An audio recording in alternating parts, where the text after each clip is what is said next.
शंकर के मंदिर में कहना ना पड़े कि तुम्हें ये कर। शिव मंदिर में जाकर कभी नहीं पूछना कि मुझे सेवा क्या करना। शिव मंदिर में तो जाकर सेवा का क्रम करो। अब लक्ष्मी जी पूछ रही हैं भोले बाबा से, आप मुझे बताओ, मैं आपकी सेवा में लगना चाहती हूँ। शिव जी ने कहा कि मैं क्या सेवा बताऊं, आप जाओ भगवान नारायण की सेवा करो। पर लक्ष्मी जी ने सोचा कि देवादिदेव महादेव मुझे सेवा नहीं बता रहे हैं। सावन का महीना था, सोमवार का दिन था। माता लक्ष्मी पूरे सावन के महीने में शिवालय में जाती, शंकर जी के कैलाश पर्वत पर जाकर खूब सेवा करती। खूब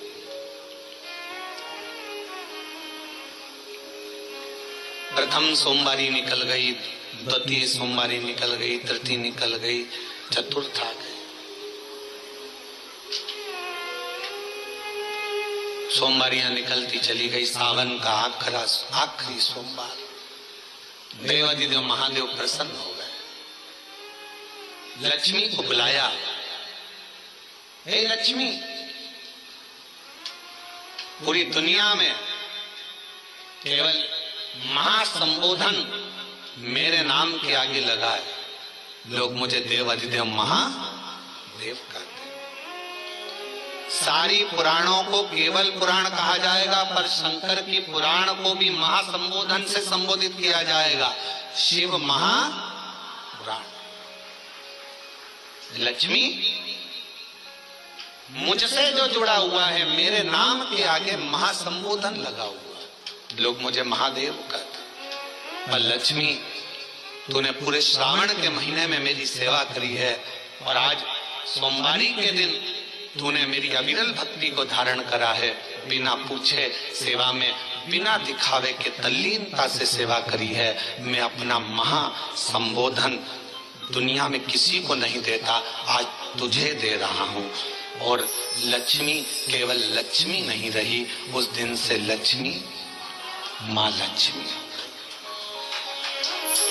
लक्ष्मी केवल लक्ष्मी नहीं रही, उस दिन लक्ष्मी महालक्ष्मी के संबोधन से प्रकट हुई। आज महासंबोधन लक्ष्मी जी को अगर किसी ने दिया तो भगवान देवादिदेव महादेव ने दिया। और वो महासंबोधन कब मिला? सोमवार की इस श्रावण के सोमवारी के दिन जो हम व्रत करते हैं, साधना करते हैं, उपास करते हैं, अर्चना करते हैं। पूरे वर्ष आप सोमवार का व्रत करते हैं कि नहीं करते वो पता नहीं, पर सावन के महीने में 4-5 जो भी सोमवार पड़ जाएं, अगर उस पर अगर आपने व्रत कर लिया, व्रत को धारण कर लिया, या शिवालय के जाकर भगवान शंकर की आराधना कर ली, तो पूरे वर्ष के सोमवार का फल सावन के महीने के 5 या 4 सोमवार में प्राप्त हो।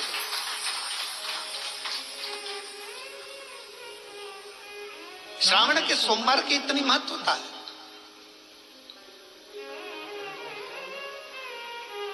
कल एक बहन ने पत्र लिखा था कि सावन महीने की इतनी महत्वता क्या है। हमने शिव महापुराण के अंदर पढ़ा तो ऐसा सावन महीने का ज्यादा लेख शिव महापुराण के अंतर्गत नहीं मिला। श्रावण महीने की इतनी प्रबलता क्यों मानी गई? तो हमारा एक तो सोमवार का महत्व, सावन के सोमवार का महत्व क्या है, कोई आपसे पूछे तो आपको बताना चाहिए कि इस दिन लक्ष्मी को महालक्ष्मी कहा गया।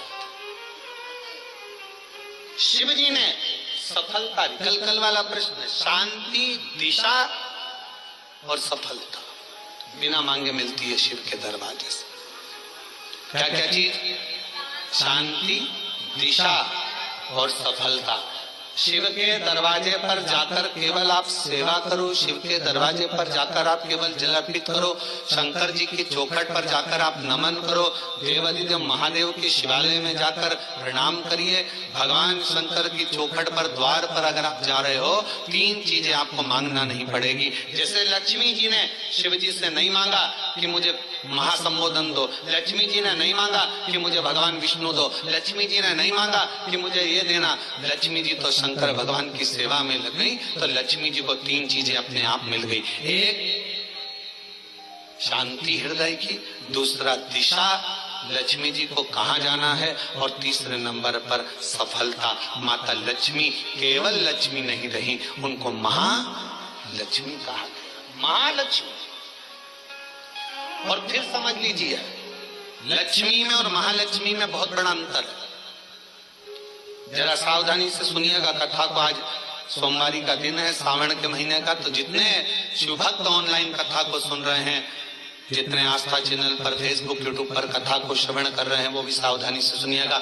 लक्ष्मी में और महालक्ष्मी में भी अंतर।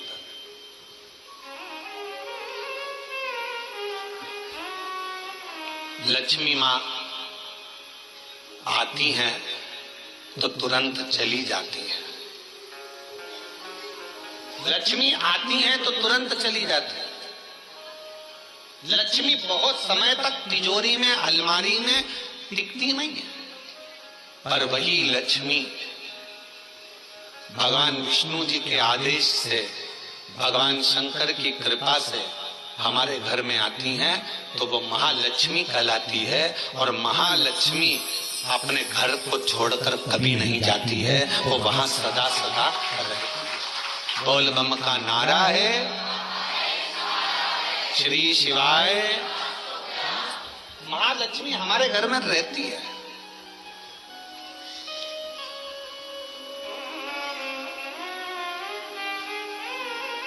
शंकर जी के मंदिर में अगर आप एक लोटा जल चढ़ाने जा रहे हो, बड़े दुखी हो, तकलीफ में हो, पैसा नहीं है, धन नहीं है, वैभव नहीं है, सोमवार के दिन आप जल चढ़ा रहे हो, तो माता लक्ष्मी को भगवान शंकर ने यह वचन दिया है, वर दिया है कि लक्ष्मी, अगर तू मुझे मेरे मंदिर में आई है तो मैं तुझसे बस केवल, तू कहती है सेवा सेवा, तो तुझसे मांगता हूँ, जो मेरे मंदिर में जल चढ़ाने आए, लोटा भरकर जल चढ़ाकर, उसका जो लोटा है, उसका जो पात्र है, उसका जो कलश है, वो खाली हो जाएगा। उस समय वो खाली अपने भवन की ओर ना जाए, उसमें लक्ष्मी स्वयं बैठकर उसके दरवाजे तक जाए। शंकर मंदिर में कई लोग कहते हैं, गुरुजी अगर कोई खाली बर्तन सामने से आता है तो वो तो अपशकुन होता है।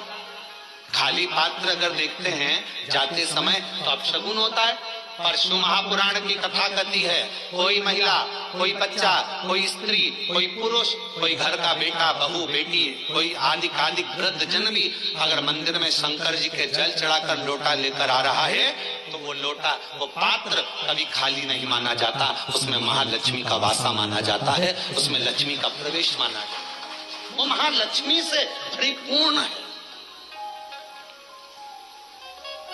क्यों? तो आप लोगों को बार बार कहते हैं कि वहां से आओ तो थोड़ा सा पानी लेकर आना, अपने घर में छिड़कना, क्योंकि इसमें महालक्ष्मी विराजमान हो जाती है। महालक्ष्मी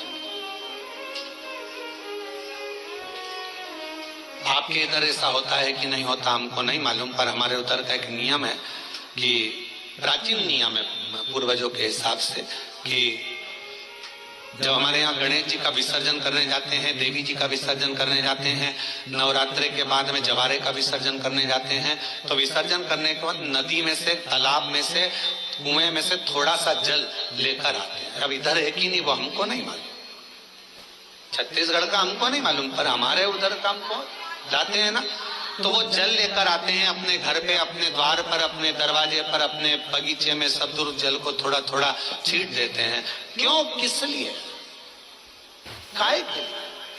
तो हमारे शास्त्र वर्णन करते हैं कि जब हम किसी देवता को विसर्जन कर कर आते हैं, तो उनके कृपा का जल, उनकी करुणा का जल, उनकी वात्सल्यता का जल, उनके स्नेह का जल हम भरकर लाते हैं और अपने द्वार पर, अपने घर पर छींटते हैं। उनकी करुणा का जल,